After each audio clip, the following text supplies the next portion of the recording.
Ok, voy a poner una grabación. Muy bien, vamos a iniciar.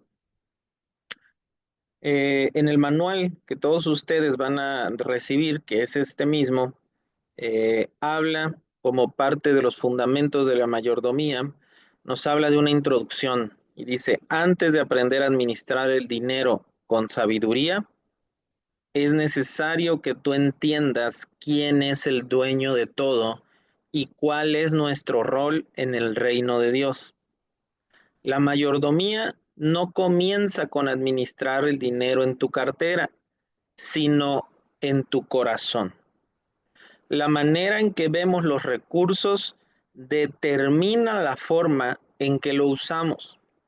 Por eso muchos, creo la mayoría, ha escuchado críticas de la gente de fuera, que el diezmo, que las ofrendas, que se administran bien, que se administran mal. Y a lo mejor tú incluso en algún tiempo, cuando no eras convertido, no te parecía o cuando llegaste a la iglesia, el diezmo, las ofrendas, te costó trabajo entenderlos. O a lo mejor hasta este momento, ¿no? Sigue habiendo, hay luchas, hay gente que lleva años congregándose, que asiste regularmente a la iglesia, que colabora en la iglesia, pero que sigue sin entender estos principios y no es fiel en sus diezmos, por ejemplo. Mucho menos, a veces si da diezmo no da ofrenda, si da ofrenda no da diezmo, si da el diezmo da no el 10%, da el 5%, da lo que le acomoda, lo que le sobra de su distribución. Y por eso nos dice esta introducción que la mayordomía no empieza en cuando tú tienes el dinero y cómo lo repartes. La mayordomía empieza en tu corazón.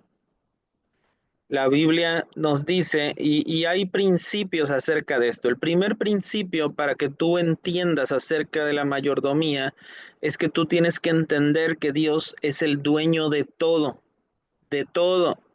Aunque tú trabajas, aunque tú recibiste, aunque tú tienes, eso que tienes, eso que posees, tu fuerza, tu inteligencia, tus capacidades, si estudiaste una carrera, si tienes un negocio, si posees una tierra, todo viene de Dios. Porque si tú te vas al origen en Génesis, dice que Dios hizo los cielos y la tierra. Dios hizo las plantas, hizo los animales, hizo todo lo que hay en esta tierra. Entonces, si tú entiendes esto, no hay manera de que tú puedas decir que algo que tú obtienes de ingresos no viene de él. Porque ya sea que trabajes en Pemex, el petróleo viene de la tierra, ya sea que trabajes en la CFE, pues la luz la capturan, pueden capturarla del sol, pueden capturarla del movimiento del agua, pueden capturarla del movimiento del viento. Ahorita en sus casas, esa luz que tienen, aunque les cobra la CFE, esa luz la están tomando de los recursos que Dios dejó. Todo lo que tú tienes, tu ropa, la materia prima viene de la tierra que Dios creó. Lo que comes, los animales, las plantas vienen de la tierra que Dios creó. Estamos dentro de todo lo que es suyo. Y lo único que hacemos o que debemos entender es que somos administradores de lo que es de Él. Cuando tú entiendes este concepto, no vas a tener esa idea de posesión. Es mío Dios, pero me cuesta dártelo porque no es tuyo. Dice el Salmo 24:1, de Jehová es la tierra y su plenitud, el mundo y los que en él habitan. Esto no viene, te voy a leer algo que no viene aquí, pero viene en Primera de Crónicas 29. Dice la Biblia que David, todos conocen al rey David, al que Dios dice que era un hombre conforme a su corazón, al que venció a Goliat, al que hizo proezas, al que era fiel y obediente a Dios. Dice que David llegó a su vejez y estaba ya en sus últimos años y él quería hacerle templo a Dios, pero Dios le dijo, no, tú no vas a hacer el templo, lo va a hacer uno de tus hijos. Y dice la Biblia que David reunió mucho oro. Si tú lees el Crónicas 29, vienen cantidades súper extremas. Mira, te voy a leer un poquito nomás lo que dice. Dice en el verso 29, verso 3, dice, es tan grande mi amor por este templo para mi Dios que, que además de todo lo que ya he reunido, voy a entregar de mis propias riquezas lo siguiente: 100,000 kilos de oro más fino que existe, 230,000 kilos de plata fina para recubrir las paredes del templo y sus edificios, y para los muebles y utensilios que harán los artesanos.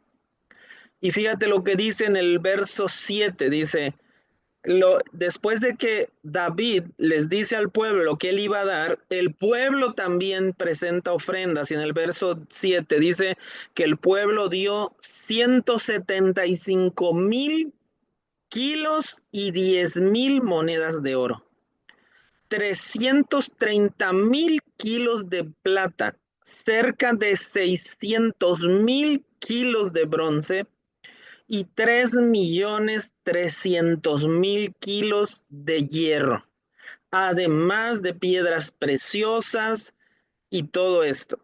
Pero fíjate la oración de David para que tú veas cómo a este hombre le había sido revelado esto que estamos leyendo aquí. Dice en el verso 11, Primera de Crónicas 29:11, Dios mío, a ti pertenecen la grandeza, el poder, la gloria, el dominio, la majestad, porque todo lo que existe es tuyo. Tú reinas sobre todo el mundo. Tú das riquezas y el honor, y tú dominas a todas las criaturas de la tierra. Tuyos son el poder y la fuerza, y das grandeza y poder a todos. En el 13 dice, por eso es que hoy, Dios nuestro, te damos gracias, alabamos tu nombre glorioso. Dios nuestro, todas estas riquezas que hemos dado para construir el templo, y aquí viene esta declaración que quiero que veas, dice, en realidad te pertenecen a ti, son tuyas. Tú nos diste todo y ahora solo te regresamos lo que de ti habíamos recibido. Además, delante de ti, mi pueblo y yo somos como gente sin patria, que va de un lado para otro. Nuestra vida es como sombra en la tierra. Sabemos que ninguno merece reconocimiento por las ofrendas que hemos traído porque son tuyas.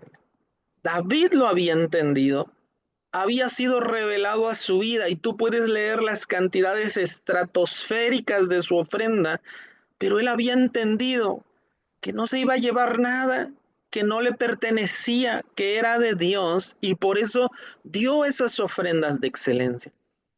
Tremendamente, hay gente en la iglesia que todavía no le ha sido revelado esto. Dice entonces, todo lo que existe en la tierra, riquezas, recursos naturales, fuerzas, oportunidades, pertenecen al Señor. Lo que recibimos no es por nuestro esfuerzo únicamente, sino por la gracia y provisión de Dios. El mayordomo reconoce que nada es suyo en realidad, sino que se le confía temporalmente. Un ejemplo bíblico dice, cuando Israel conquistó la tierra prometida, Dios le recordó, la tierra no se venderá a perpetuidad, porque la tierra mía es, pues vosotros forasteros y extranjeros sois para conmigo. Recuerdan que estaba el año de júbilo. El año de júbilo, cada 7 años se liberaban las deudas. Y si aún así había gente que se había metido en deudas muy fuertes, cada 50 años se liberaba y se reseteaba todo, todo volvía a sus dueños originales, porque Dios era el dueño de todo y no le permitía al pueblo seguir cobrando una deuda eternamente. porque todo es de Él. ¿Se imaginan que en esta actualidad siguieran aplicando estos principios? La gente del mundo no lo entiende, pero nosotros que queremos, que vivimos en el reino, que confiamos en el reino, que creemos en Dios, debemos de tener principios de reino. Dice aquí, y estando conscientes de esto, es como podemos tener presente que un día Dios nos pedirá cuentas de todo lo que nos confió en nuestras manos. De todo. La pregunta es, ¿qué estamos haciendo con lo que Dios nos confió? El punto número 2 dice, el hombre como administrador.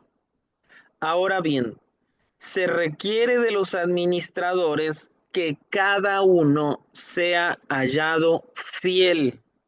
En Primera de Corintios 4:2 es donde está este texto. Y dice, el administrador no hace lo que quiere con lo que se le entrega, sino lo que el dueño manda. Por aquí a lo mejor tú tienes algún negocio o donde trabajas, tienes gente a tu cargo. Y definitivamente hasta en el mundo dicen, no, pues el que paga manda. Todos reconocen que hay alguien que te da una instrucción y tú tienes que seguirlo. Es lo mismo. Dios da una instrucción de cómo se debe administrar los recursos. Cuando, cuando tú tienes dificultades para presentar o regresar a Dios lo que a Él le corresponde,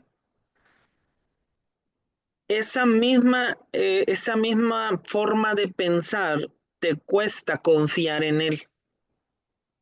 O sea, tiene dos lados. Yo no confío en darle el diezmo, pero como estoy en mi problema, tampoco confío que Él me puede responder.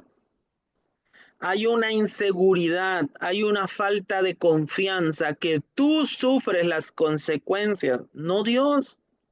Dios no sufre consecuencias de que tú no des tu diezmo, lo sufrimos nosotros.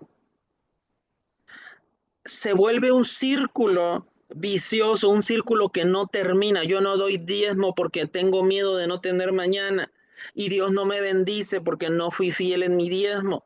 Y entonces así pueden estar los cristianos año tras año tras año y no entender que el principio no es el que tú quieres, el que tu dificultad o el que tu situación quiere, es el que Dios quiere porque lo estamos siguiendo a Él. Dios no te está siguiendo a ti. Mucha gente en la iglesia quiere vivir el cristianismo y el evangelio como a ellos se les acomoda. Y no es así. Nosotros llegamos al Evangelio y necesitamos aprender, ser renovados, ser transformados, reconocer que Dios es más sabio que nosotros y que Dios quiere bendecirte. No es que el pastor se quiere enriquecer con tus 20 pesos. No es que el pastor va a comprar un carro del año si das 150 pesos de diezmo. No es la cantidad, sino que tú tienes que aprender a ser fiel a Dios y a confiar en Él, trasladarle el problema, velo así. Señor, yo confío en ti en este problema. Y como confío en ti y no pongo mi confianza en el dinero, te voy a ser fiel a ti y no al dinero. Dice entonces, como hijos de Dios debemos administrar con fidelidad el dinero, tiempo, talentos y bienes. Ser mayordomo es un honor porque significa que Dios confía en nosotros. Ay, se me movió. Ejemplo bíblico. José en Egipto. Viene en Génesis del 39 al 41 la historia de José. Y todos saben que José fue vendido por sus hermanos y fue llevado como esclavo a Egipto. Espérame un segundito.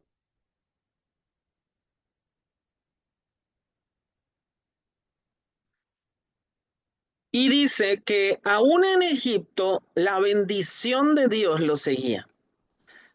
Podemos ver que Potifar le confió todo su hogar y luego Faraón, cuando sirvió a Faraón, le entregó la administración de todo Egipto. Su fidelidad lo llevó del calabozo al palacio. Ahora, José estaba casado en ese tiempo. Entonces, fiel a quién era, porque muchas veces asociamos la fidelidad a una persona, pero la fidelidad no tiene que ver con un esposo, con una esposa, con una relación personal o de pareja. La fidelidad tiene que ver con principios.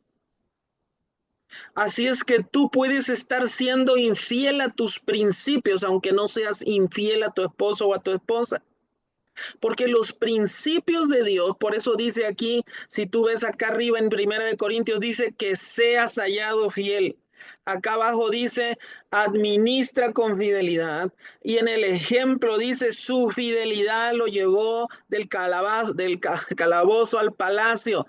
¿Qué dice? Habla de fidelidad, pero José no estaba casado con nadie. ¿Fiel a quién?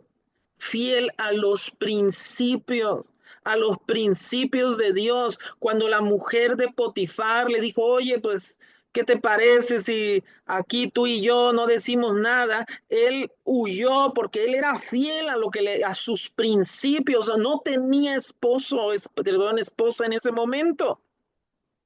Pero sí conocía la ley de Dios, sí sabía que Dios lo observaba y prefirió ser fiel.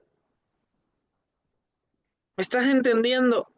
Por eso a veces nos cuesta entender las cosas porque las queremos llevar a nuestra naturaleza humana, a una medida natural, y no entendemos que este principio está en el corazón.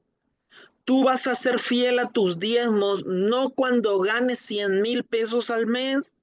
Porque hay gente que dice, no, es que ahorita la verdad está difícil, pastor, pero si yo ganara 50,000, sería fiel.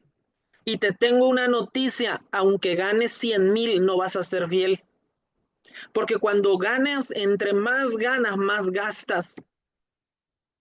La fidelidad está en tu corazón.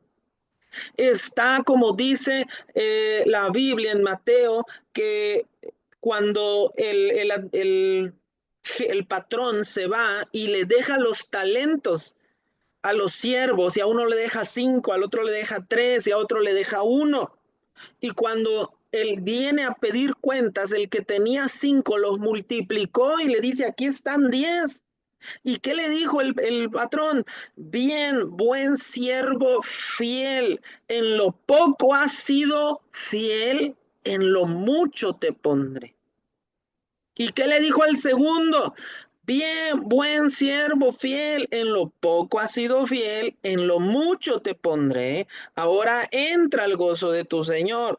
Pero vino al tercero, al que le había dejado un talento, y le soltó un choro mareador y le dijo, es que tú eres uno injusto, que luego ciega donde no sembró, y le empezó a poner pretextos que al patrón no le agradaron, y le dijo, y tomó sus mismas palabras para decirle, si sabías que yo era un hombre duro, aunque sea hubieras metido el dinero al banco. Siervo perezoso, siervo negligente. Y a veces yo sé que esta parábola que les hablo puede tener un sentido espiritual o una enseñanza, pero no deja de hablar de dinero. No deja de referirse a 5 talentos y a 10 talentos. Está hablando de dinero y al final habla incluso de meterlo al banco. O sea, eh, que tú tengas el dinero abajo del colchón para los que están aquí y acostumbran, no, mi dinero más seguro aquí en mi casa. Búscate un banco que te dé un porcentaje por ese dinero. Yo personalmente tengo dinero en uno que se llama Mifel, que te da el 10% anual por el dinero que tengas ahí. pero hay otros. Ahorita en la actualidad está Nu, está Didi, está Mercado Pago, que te dan el 13 o el 15% anual por tener dinero ahí. O sea, es lo mínimo el interés del banco. Pero bueno, vamos a seguir. Entonces viene en el 3 la fidelidad en lo poco. El que es fiel en lo muy poco, también en lo más es fiel. Y el que en lo muy poco es injusto, también en lo más es injusto. Esto viene en Lucas 16:10. Esto ya te lo comenté, que tú tienes que cambiarte el chip. Las cosas no son a tu manera. Tú no le puedes poner condiciones a Dios. Primero prospérame y luego te soy fiel. No, tú tienes que cambiar tu manera de pensar con lo que dice su palabra. Tú tienes que cambiar tu manera de vivir y adaptarte a lo que la palabra dice. Primero eres fiel en lo poco y cuando aprendas a procesar lo poco, cuando aprendas a administrar los 10 pesos que te quedan, los 90 pesos que te quedan, los 900 pesos que te quedan, cuando aprendas a controlar tus emociones, porque yo sé lo que es tener poquito dinero. Yo viví en la universidad con 800 pesos a la semana y a veces tenía que decidir si desayunaba o comía, o si comía y no cenaba. Y tenía que ver cómo le hacía, ¿no? Ahí aprendí curso intensivo de administración. Y entonces también aprendí a buscar el mayor beneficio por el dinero. Había unas tortas grandotas que con una torta podía comerme la mitad en la comida y la otra mitad en el desayuno o en la cena. Entonces uno aprende, ¿no? A buscar, porque había una cantidad limitada. Y de ahí depende que yo o que tú aprendamos a administrar en lo poco. No solamente se trata de dinero, sino que en lo poco, iglesia, tus emociones son procesadas. Porque hay gente que dicen que el que no tiene y llega a tener, loco se quiere volver. ¿Se acuerdan de ese dicho? Y se vuelve una realidad cuando la gente de repente se gana un premio que no, por el que no trabajó. En poco tiempo vuelven a estar igual que antes de los millones que se ganaron, o peor, porque no se trataba de la cantidad. El problema estaba en el corazón, en no controlar sus emociones, en que ves algo en la calle y lo tienes que comprar, en que ves el último teléfono que salió y lo tienes que comprar, en que todo lo que se te lo ves no quieres controlar tus emociones. Hay gente, y es de lo más común en la iglesia, que se los voy a decir así, para las cosas de Dios o los gastos a la iglesia, siempre lo ponen al final. Si me sobra, pago esto. Si me sobra, coopero. Si me sobra, doy ofrenda. Y mira, hay algo que estaba leyendo aquí justamente antes de la clase, justo en Primera de Crónicas, que me impactó. Mira lo que le dice David a Salomón en Primera de Crónicas 28:9. Le dice, Salomón, hijo mío, Dios conoce todos tus pensamientos y sabe cuáles son tus intenciones en todo momento. Chécate el consejo que el papá, que conocía a Dios, que había permanecido fiel en la dificultad, en la angustia, que tardó 15 años o más en llegar a ser rey, que lo persiguieron, que lo quisieron matar, que estaba en la cueva de Adulam con los tramposos, con los deudores. Este rey que no fue rey solamente cuando le pusieron la corona, en donde quiera que estaba, se comportaba como un rey. Este rey que conocía a Dios le da este tamaño de consejo a su hijo y le dice, hijo, Dios conoce tus pensamientos y las intenciones que tienes. Dios por eso dice, yo veo el corazón. ¿Cuáles son las intenciones? Cuando se trata de administrar, cuando se trata de poner en primer lugar a Dios, cuando se trata de eh, dar el diezmo, de dar la ofrenda, de dar lo que a Dios le corresponde. ¿Cuáles son tus intenciones? Porque Dios las ve. Dice aquí, la fidelidad se mide en las cosas pequeñas, no solo en las grandes. Si no sabemos manejar 100 pesos, difícilmente sabremos manejar 100,000 pesos. Dios prueba nuestro corazón con lo pequeño antes de entregarnos lo grande. Ser fiel en lo poco significa pagar a tiempo lo que debemos. Aguas ahí, porque no nada más es el diezmo y la ofrenda, también es cómo te comportas económicamente con todo. Gente que tiene deuda tras deuda y pide dinero aquí para pagar la deuda acá y genera otra deuda acá. Y luego le pide acá para pagar la deuda acá y genera otra deuda acá. Y cuando le están cobrando todavía se enoja, se ofende, ha perdido familiares, amigos, relaciones por deudor. Y sabes qué, eso habla de lo que hay en tu corazón. No eres una persona fiel, no eres una persona confiable.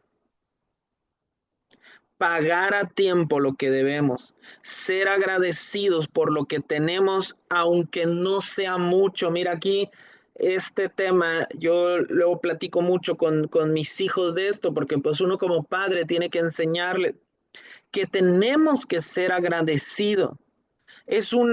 Dice, no hay satisfacción. Cuando lo que tú tienes no te da satisfacción, tienes uno, pero ya quieres el más nuevo. Tengo esto, pero quiero más. Y no tienes satisfacción. Dice la Biblia que eso no está bien. ¿Sabes cómo se llama eso?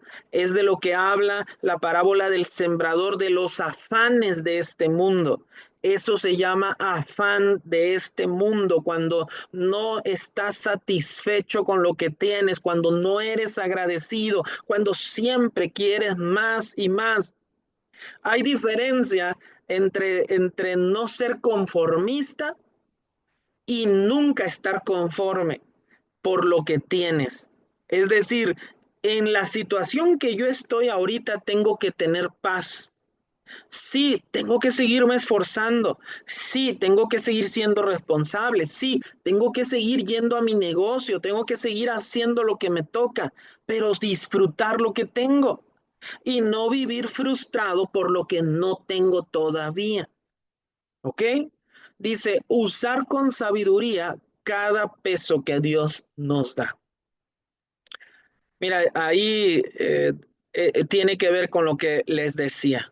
Hay muchas personas que menosprecian lo poco. Recuerdo, y hace poco lo vimos en una clase que tuvimos con el profeta Patrón, y él explicaba acerca de esa mentalidad que había en la viuda de Sarepta, cuando el profeta le pregunta, ¿qué tienes en casa? Y ella dice, nada, no tengo nada, profeta. Y esa respuesta de ella te está hablando de una mentalidad que había en ella para que aún viendo lo que había en su casa, menospreciaba el aceite que tenía, menospreciaba lo poco que tenía. Y esa actitud y esa manera de pensar no agrada a Dios. Cuando la mujer responde que no tiene nada, entonces el profeta le dice, ¿segura que no tienes nada? Bueno, dice, tengo una vasija con un poco de aceite, con eso la hacemos. Con eso la hacemos, tráete la vasija. Y oró y Dios multiplicó el aceite que ella había dicho que era nada. No menosprecies lo que Dios da. Hay que saber administrar el dinero.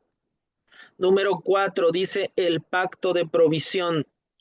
Dice en Malaquías 3:10, traed todos los diezmos al alfolí y haya alimento en mi casa. Y probadme ahora en esto, si no os abriré las ventanas de los cielos y derramaré sobre vosotros que bendición hasta que sobreabunde.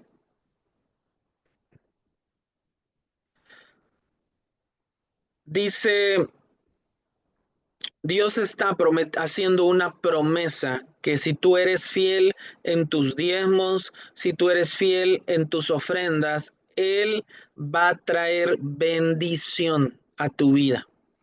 A ver, déjenme ver qué dice el chat. Buenas noches, me está fallando el internet. Ok. Nosotros, como yo les dije al principio, pues, Dios me ha dado el privilegio de ser pastor. Pero créanme que antes de iniciar el pastorado, y Dios lo sabe, porque Él lo sabe de verdad, y Él ha sido fiel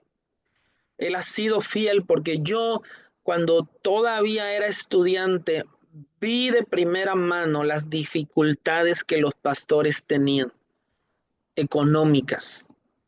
Vi de primera mano las dificultades que tenían los evangelistas, lo que tenían los orfanatos, lo que tenían los que servían a Dios, tenían dificultades económicas. Ahora, lo raro aquí es que tú veías una iglesia, pues tal vez no de todos al 100, pero tú veías en la iglesia gente próspera, pero eso no se veía reflejado en los diezmos y en las ofrendas. Y entonces los pastores tenían que pues sobrevivir con esos ingresos. Y yo le decía a Dios, por qué pasa esto? Digo, ¿sabes qué, Dios?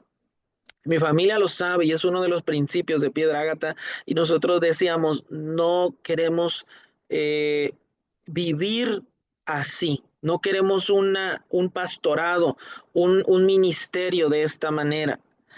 Dios, bendícenos, permítenos tener una profesión, permítenos tener un ingreso fuera de la iglesia donde tú nos proveas a nosotros. El pastor donde nosotros estuvimos varios años, yo tenía como 10, de los 17 a los 20 años, esa iglesia donde nos congregábamos, en esa denominación era la iglesia que más aportaba económicamente en todo México. Escucha bien, esa denominación grande que muchos deben de conocer, esa iglesia era la número uno en México. Tenía los mayores ingresos, reportaba los mayores ingresos. Entonces, al pastor de la iglesia nos lo platicaba él y la gente que estuvo.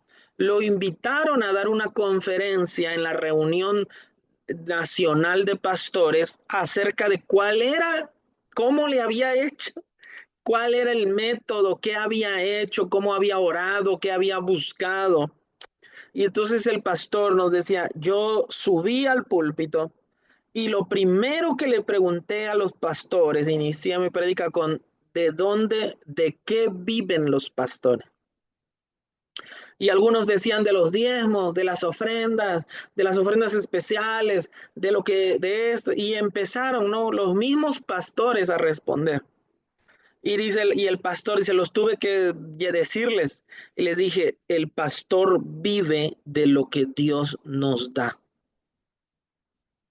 Porque ya se les había olvidado a los pastores. Y estaban pensando y todos que vivían de lo que, solamente de lo que entraba en la iglesia. Pero Dios no tiene límites. Yo he visto gente que de fuera, que ni es cristiano, manda el diezmo a la iglesia a través de otros familiares. Y yo a veces veo y digo, ¿y este diezmo de quién es? Ah, es que mi hijo, que no viene a la iglesia, quiso dar este diezmo. Es que mi vecino me dijo que lo trajera. ¿Por qué? Porque Dios no tiene límites. Ahora, aquí, si tú lees, Dios no te está diciendo un límite, dice, mira, tú trae los diezmos, asegúrate que haya alimento en mi casa y pruébame ahora en esto. Pero ¿Tú crees que si Dios evalúa el alimento en la casa de Dios, qué bendición te va a caer? ¿Qué bendición va a caer sobre esa iglesia si Dios viene y evalúa cómo está la alimentación en su casa? ¿Cómo está el alimento? ¿Cómo están viviendo los que Él estableció para vivir ahí? Tienes que ponerte a pensar en eso. Dice entonces, Dios estableció un pacto de provisión con sus hijos si somos fieles en la honra. Él promete abrir los cielos. Los diezmos, primicias y ofrendas son actos de obediencia y de pacto, no de obligación. Y ahí es donde Dios ve la intención de tu corazón. Cuando honramos a Dios primero, Él se encarga de lo demás. Mira, esto se ha hablado, yo creo todos lo han hablado en las iglesias, te lo han enseñado de diferentes maneras, pero la gente sigue saturada de problemas porque no sabe poner a Dios en primer lugar. Y eso, mira, no tenemos que hacer una investigación tan a fondo. Tan solo ve las razones por las que has faltado en la iglesia en lo que va del año, pero no faltaste al trabajo. Entonces habla de tus prioridades. ¿Cuáles son tus prioridades? Hay padres que mandan a sus hijos a la escuela a como dé lugar, hijo, aunque yo tenga que pedir dinero en el semáforo, pero mándalo a una actividad de la iglesia. Les cuesta invertir en el reino y esa mentalidad es la que le estás heredando a tus hijos. Dice entonces, ejemplo bíblico, la viuda de Sarepta en Primera de Reyes 17, 8, 16. En su crisis obedeció dando primero al profeta y Dios multiplicó su harina y su aceite, lo que te decía. Yo no sabía que estaba aquí, pero eso venía a mi mente, ¿no? En crisis obedeció. La gente en crisis tiene que tomar una decisión, iglesia. O soy fiel a Dios y administro y veo cómo le hago aquí, o dejo primero, en primer lugar, mi necesidad y luego soy fiel a Dios. Es una decisión. Te voy a contar una última cosa acerca de esto. Cuando yo estaba en la universidad en México, eh, hablando de ofrendas, mira, las ofrendas no solamente tienen que ser de dinero. Hay gente que a lo mejor está diciendo, oye, pero pues es que yo no tengo. No necesariamente la ofrenda está ligada al dinero. Tú puedes ofrendar lo que sí tienes. Puedes ofrendar tu tiempo, puedes ofrendar tu esfuerzo. A lo mejor tú tienes una profesión, puedes enseñar, puedes dar clases en la iglesia, puedes dar un taller, puedes ver la manera de ayudar, ¿no? Entonces, en ese tiempo yo estaba estudiando en México como en el quinto, sexto semestre de la carrera. Y para los que no saben, yo también soy ingeniero petrolero, estudié en México, en el Instituto Politécnico Nacional. En ese tiempo Dios me dio favor y se abrió una célula de jóvenes dentro de la universidad. Nos reuníamos, hablábamos de la palabra, cantábamos, orábamos y ya. Yo era el líder de la célula porque había iniciado así. Entonces fuimos a una iglesia allá en México y cuando la iglesia quedaba como a 2 horas y media de donde nosotros vivíamos. Y nosotros llegamos a la iglesia preguntando en la calle, y la iglesia tal, por allá la iglesia, y llegamos. Cuando llegamos, se enteraron que habíamos llegado un grupo de jóvenes que vivían a 2 horas y media de ahí, y los de la colonia de la iglesia llegaban tarde, y muchos ni iban. Y entonces me acuerdo que la primera vez que llegamos, el pastor en medio del servicio nos manda a traer al frente y honró nuestras vidas y dice, quiero honrar la vida de estos jóvenes decididos que se aventaron a venir porque quieren conocer a Dios. Y llegó un momento en que ya avanzando el tiempo, el pastor mandó ahora a sus líderes, a uno de sus líderes, a darnos, a hacer el servicio en casa entre semana, en donde nosotros estábamos, donde nos vivíamos, vaya. Y recuerdo que termina la reunión y dice, oye, chavos, mañana vamos a hacer una actividad en tal lado, vamos a hacer un muro de contención, ¿alguien de ustedes quiere ir? Y todos nos volteaban, todos los chavos se volteaban a ver así como, no, pues, mañana tenemos examen. Y entonces yo le digo, pues si yo soy el líder, dije, pues yo voy a ir. Eran las 7 de la tarde, en lo que llegamos allá, como a la casa de ellos, 12 de la noche, me dormí yo como 1 de la mañana, y a las 4 de la mañana nos levantamos para ir a hacer la actividad. Pues yo nunca había hecho labores de albañil, me tocó cargar las latas del cemento y de verdad mis respetos para los que trabajan en la construcción, ¿no? Muy pesado el trabajo. Y pues hice lo que podía porque no tenía dinero, di mi esfuerzo. Y ya ahí quedó, yo ayudé en ese lugar, se llama La Aljaba, es un centro de misiones que hay allá en México, en el Estado de México. A lo mejor lo han conocido o lo van a conocer, se llama La Aljaba. Bueno, yo ayudé en la construcción de ese lugar cuando era joven. Y así, ahí quedó. Yo lo hice, me fui al otro día, llegué a mi examen, fui el único que pasó el examen. Eso también Dios sabe que así fue. Me vengo a trabajar, gracias a Dios conseguí trabajo rápido, entré a la compañía en la que estoy ahorita y fui avanzando, ¿no?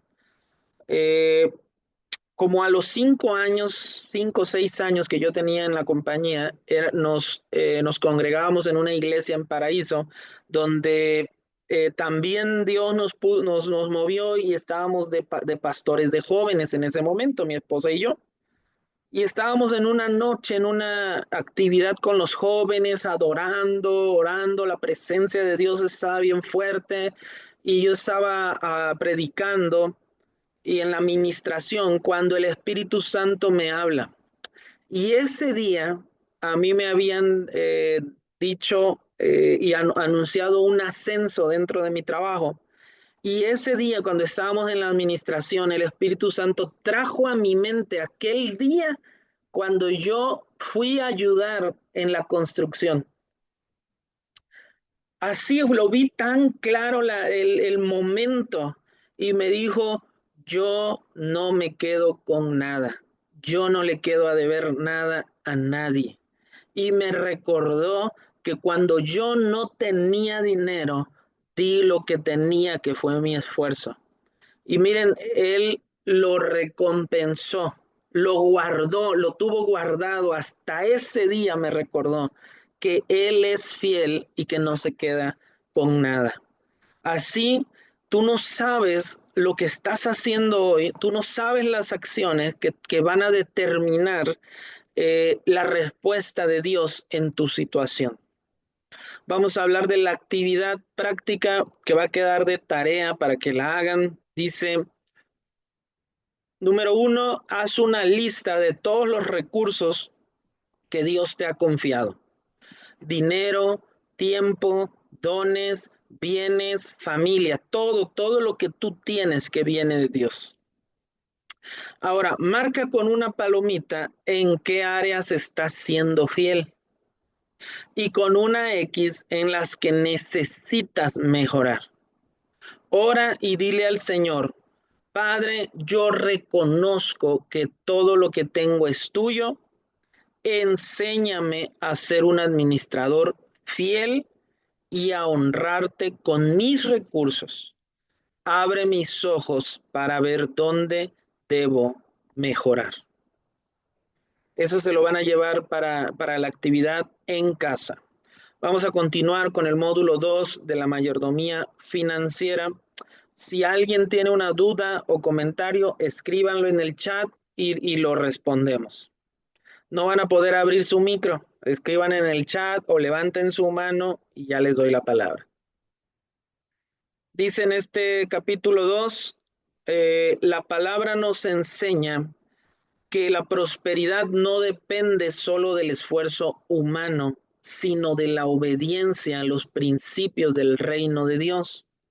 El mayordomo fiel entiende que el dinero es una herramienta, no un fin, no un fin.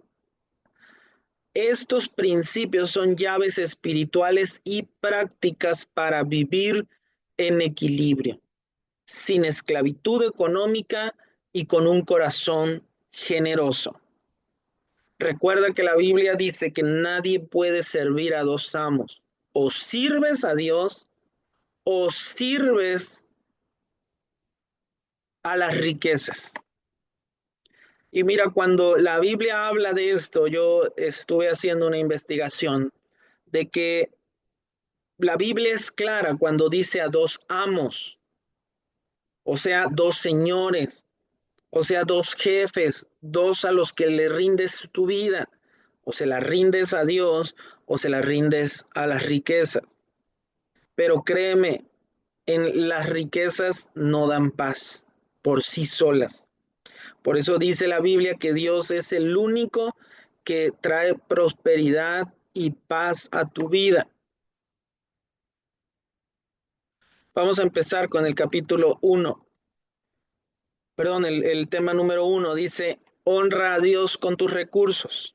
En Proverbios 3, del 9 al 10, dice, honra a Jehová con tus bienes y con las primicias de todos tus frutos, y serán llenos tus graneros con abundancia, y tus lagares rebosarán de mosto.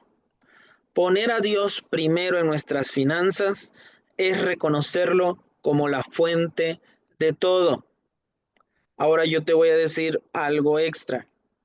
Debes poner a Dios primero en todo, no solo en las finanzas, en tu tiempo, en tu semana. ¿Sabes por qué nos congregamos los domingos? ¿Alguien sabe? Porque pues yo sé que hay ahí una batalla, que si el sábado, que si el domingo. ¿Saben por qué nos congregamos los domingos? Porque el domingo es el primer día de la semana. Si tú ves tu calendario, no inicia en sábado, no inicia en lunes, la semana inicia en domingo. Y ese es el primer día de la semana.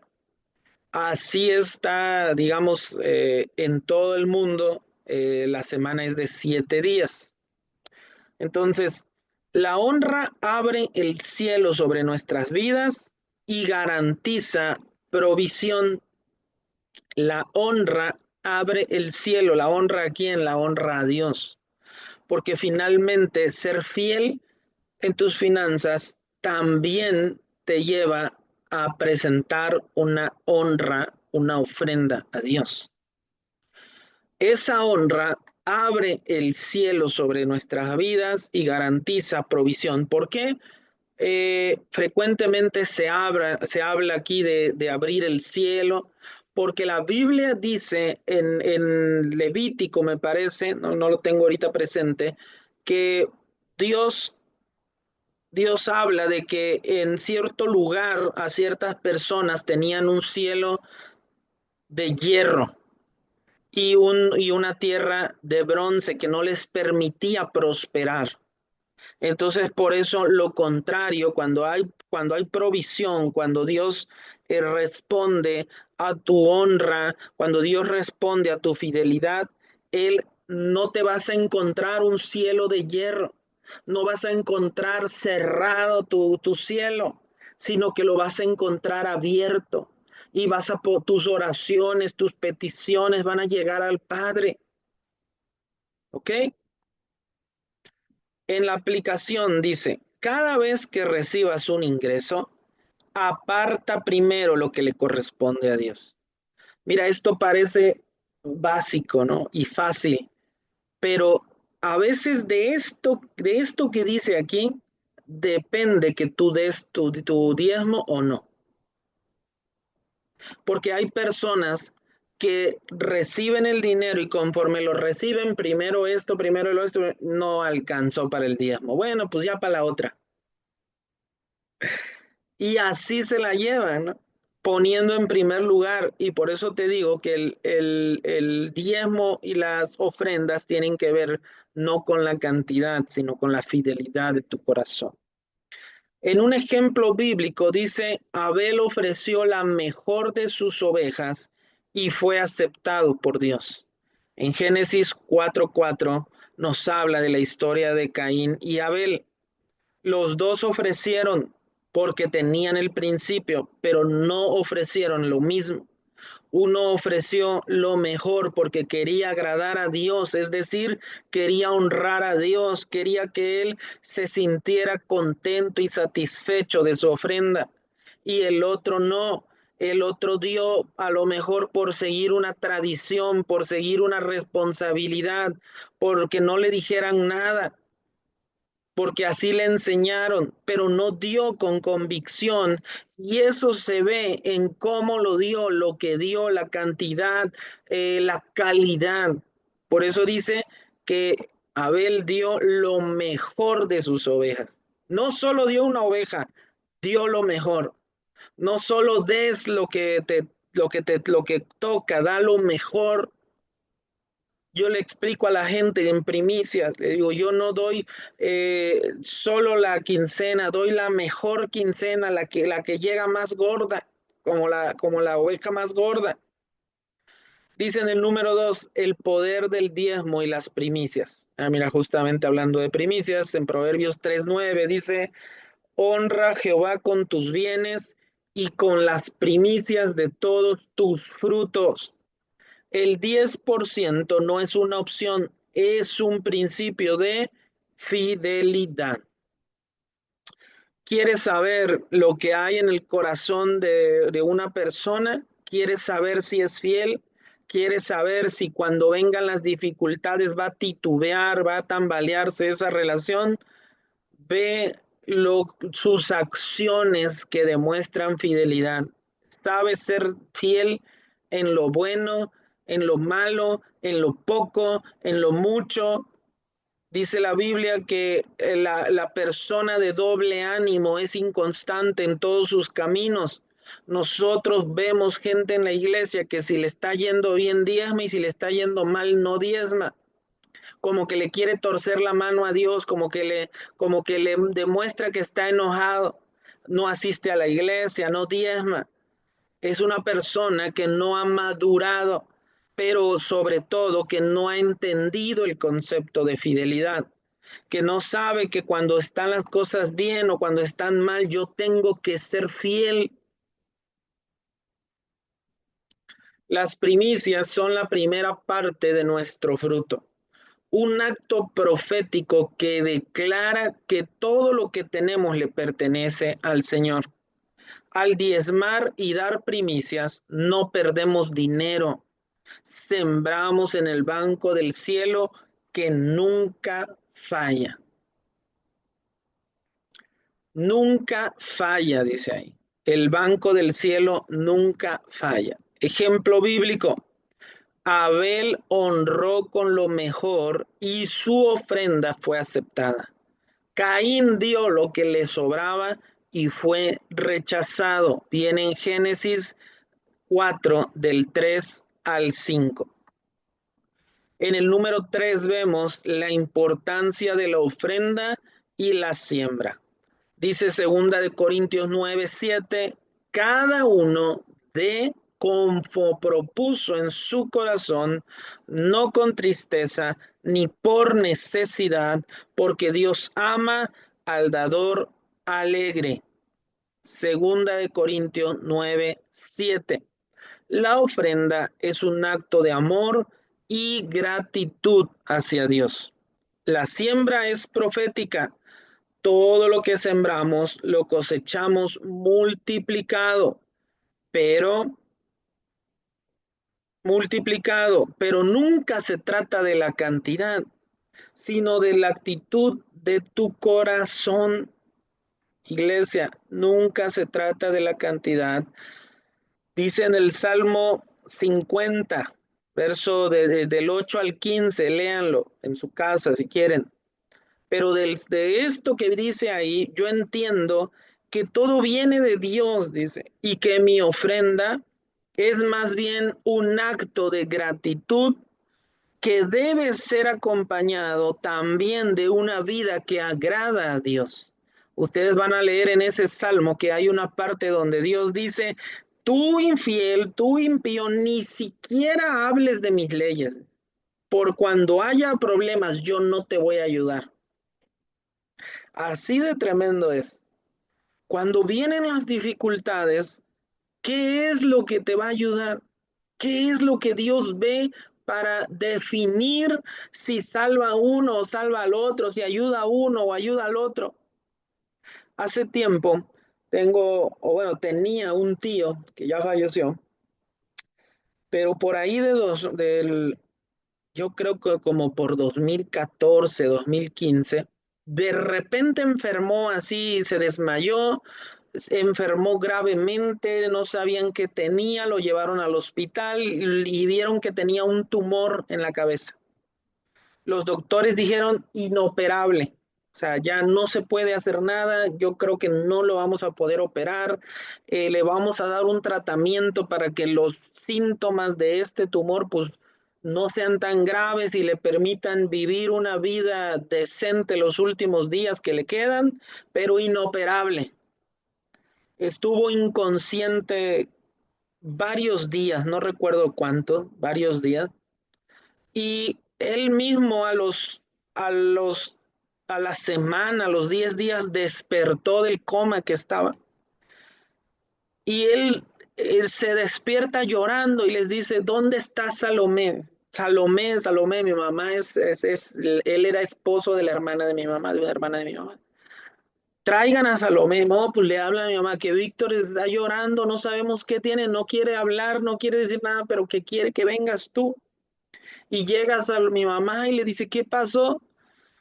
Quiero contarles a todos, dice, yo vi, estaba como en una tormenta, dice, como si estuviera dentro de una tormenta, dice, relámpagos, truenos, lluvia, el viento fuertísimo.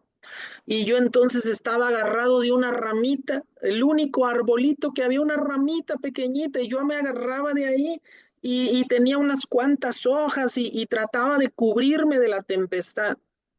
Y estaba en eso cuando escuché la voz de Salomé, dice que oraba por mí y le decía a Dios que tuviera misericordia de mí, que recordara mis actos de servicio, que recordara mis ofrendas, que recordara lo que había hecho por su reino. Y entonces en el sueño una voz me habló y me dijo, esa ramita que tienes ahí es lo que tú has hecho por el reino de Dios. Ve y diles que en los tiempos de dificultad yo veo su servicio, yo veo lo que hacen por mi reino. Eso será su refugio. Entonces él despierta del coma y busca a mi mamá porque le dice, yo escuché tu voz, tú estabas orando. Y mi mamá estaba en otra ciudad. Entonces, ¿qué te quiero decir, iglesia? Nada queda, Dios todo lo ve, todo lo observa. No es la cantidad, es la intención del corazón. La ofrenda, como dice aquí, es un acto de amor y gratitud hacia Dios. La siembra es profética. Todo lo que sembramos lo cosechamos multiplicado. Nunca se trata de la cantidad, sino de la actitud del corazón. Ejemplo bíblico. La viuda que dio dos blancas, en Marcos 12, 41, 44, dice que dio lo poco que tenía, pero Jesús dijo que había dado más que todos, porque no era la cantidad, era su fe, su confianza en él. ¿Quieres saber entonces qué hay cuando hay un hombre o una mujer de fe en la iglesia? No nada más por cómo grita gloria a Dios, no nada más tiene que ver también con cómo manifiesta esa fe en sus ofrendas y sus diezmos. Dice el número 4, vivir con contentamiento y gratitud. Dice Filipenses 4:11, he aprendido a contentarme cualquiera que sea mi situación.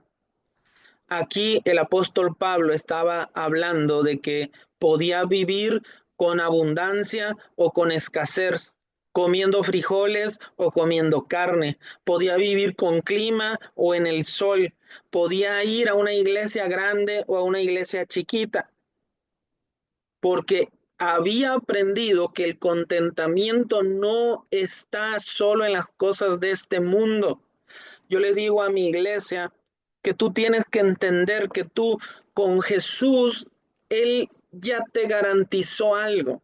Él tiene una garantía, así como cuando compras algo en el súper y tú compraste, vamos a poner un ejemplo, un teléfono y tú sabes que ese teléfono tiene garantía de 2 años, tiene garantía de 1 año.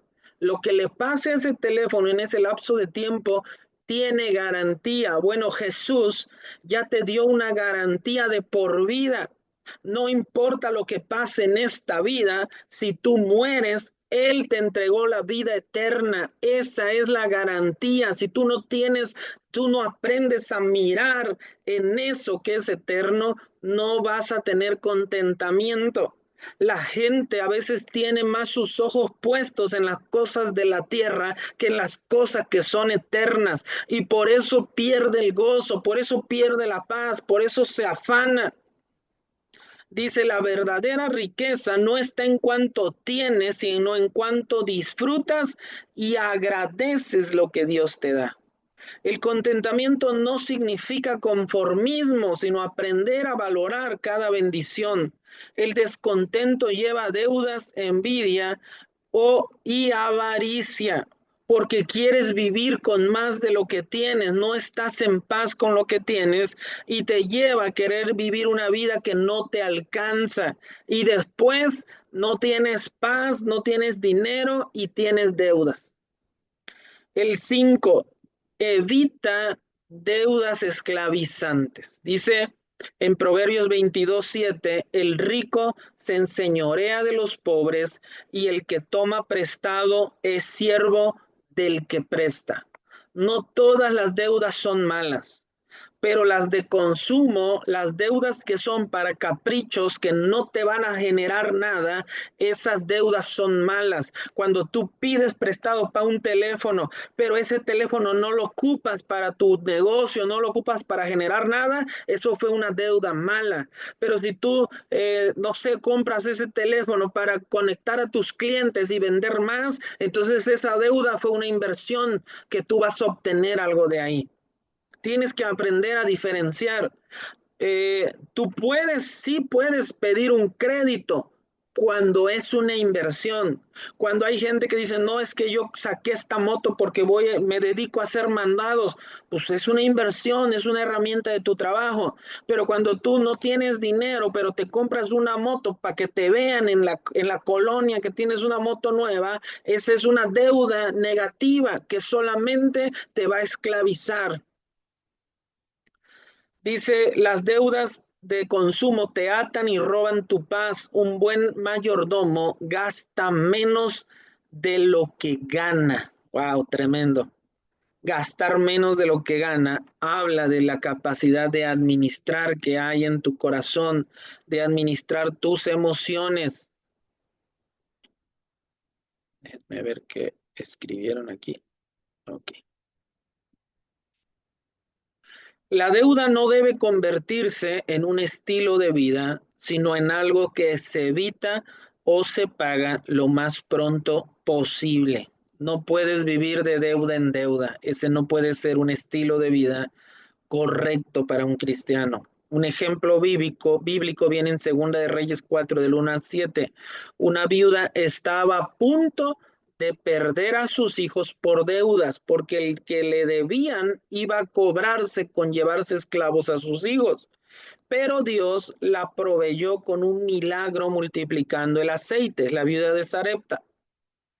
Ya vamos a terminar con este 6. Dice, multiplicar lo que Dios pone en tus manos. El Señor le dijo, bien, buen siervo y fiel, sobre poco has sido fiel, sobre mucho te pondré. Es la parábola que les hablaba de los siervos de Mateo 25-21. No basta con guardar lo que Dios nos da, debemos multiplicarlo. Esto implica aprender a invertir, a emprender y a ser creativos. Déjame chance.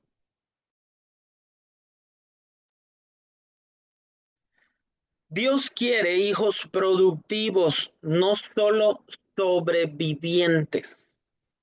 Sabes que esto, esto de la fidelidad en lo poco, como dice aquí Mateo 25-21, es una mentalidad, es una barrera mental que tiene que acabarse.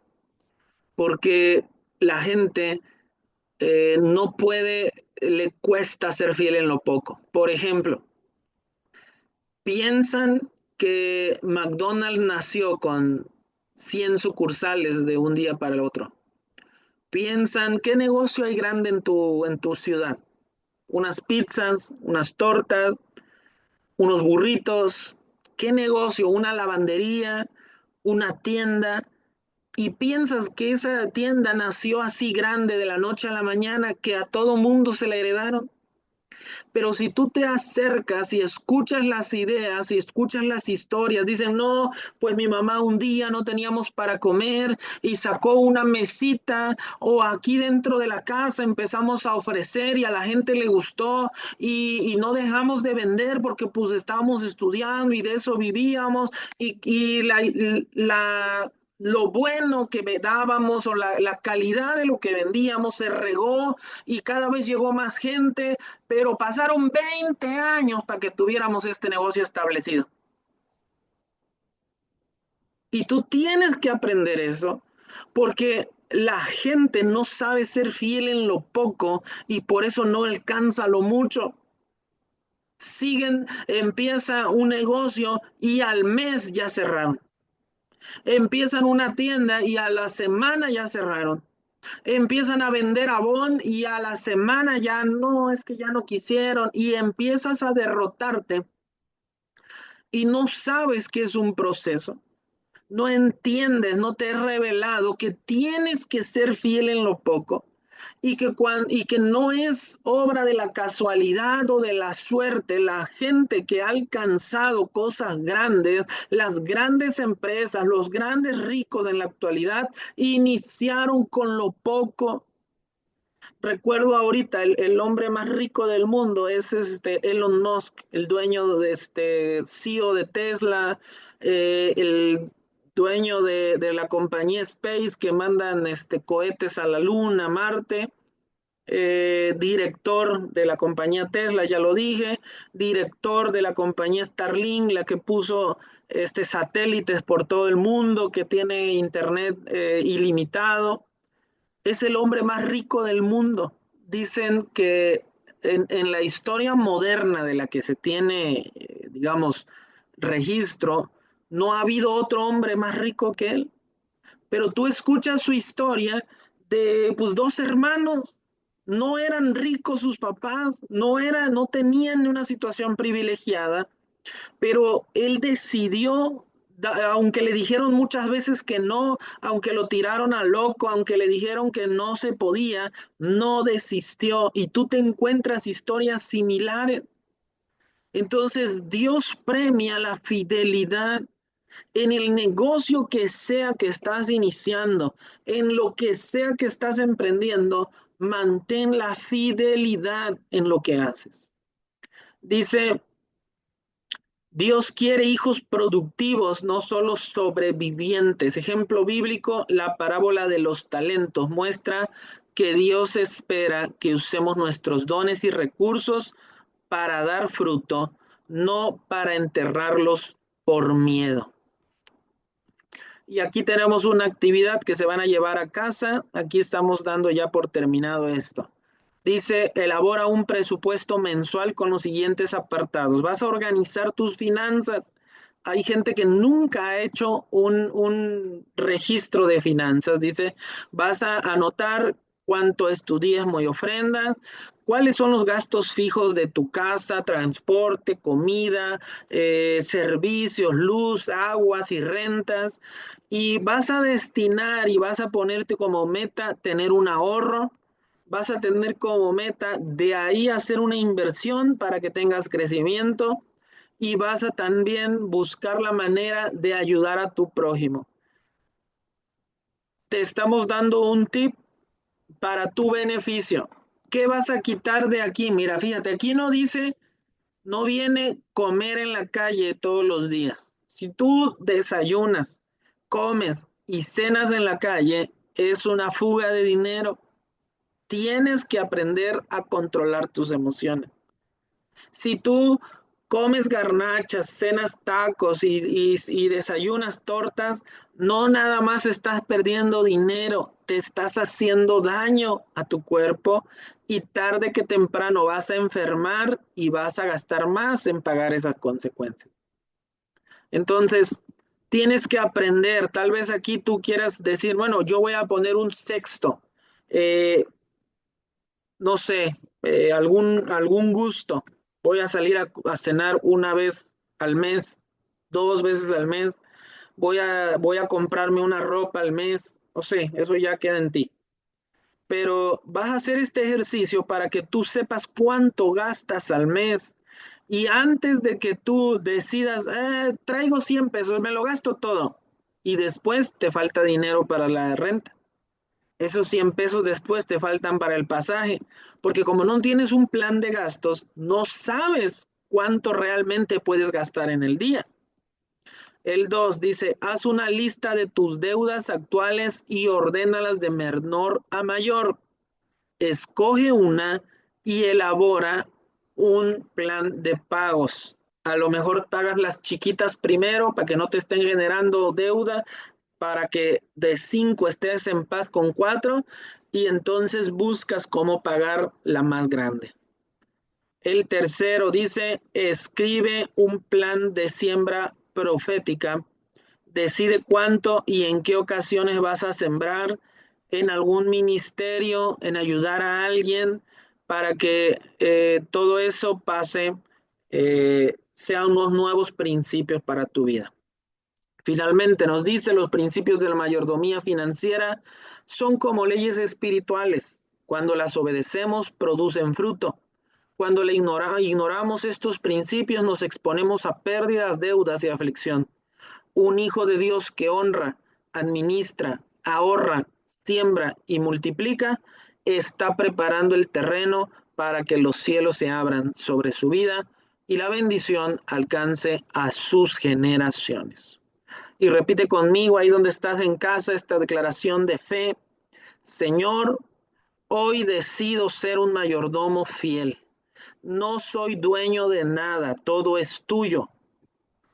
Te honraré con mis recursos, viviré con gratitud y multiplicaré lo que pongas en mis manos. ¿Ok? Muy bien, vamos a orar para despedirnos. Déjenme ver si hay alguna duda, comentario. Ok, muy bien, vamos a orar. Ahí donde estás en casa, no te duermas, cierra tus ojos, pero no te duermas, ya vamos a terminar.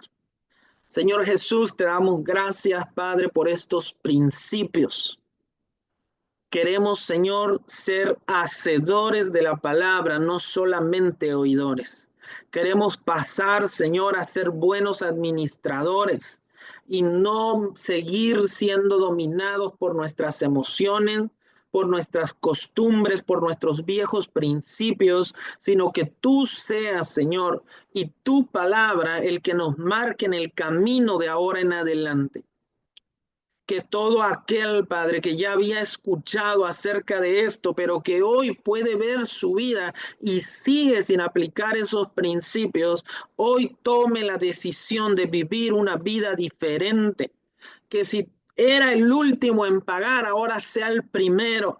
porque entiende de fidelidad, entiende que tú observas el corazón y las intenciones en todo momento, que aquel que le costaba ser fiel, Señor, para pagar lo que debía, hoy decida, Señor, ser una persona diferente, que aquel que no quería emprender, aquel que le daba miedo iniciar un negocio, aquel que le daba miedo crecer, aquel que no sabía cómo invertir, Señor, hoy dale sabiduría, abre sus ojos, abre su entendimiento para que pueda ser un administrador en lo poco y tú lo lleves a lo que es mucho, Señor. Creemos en ti, creemos que eres bueno, confiamos en tu fidelidad, en que tú cumplirás tu palabra en la vida de cada uno de los que se alinean a ella a partir de hoy, en el nombre poderoso de Jesús. Amén. Amén, iglesia. Bueno, déjenme, les permito abrir su micrófono. Si alguien quiere hacer algún comentario, puede hacerlo en este momento. Abran su micrófono. Pastor, fíjese que a mí este año se profetizó la restitución, porque el año pasado para mí fue un año de mucha siembra, incluso de poner cosas que me hacían falta, ¿no? Entonces, realmente estoy viendo la mano de Dios. Creo que también eso es lo que hace, ¿no? El Señor restituye aquello que se te fue quitado, aquello que se te fue robado, aquello que diste por lo mejor por ignorancia, ¿no? Sin conocer bien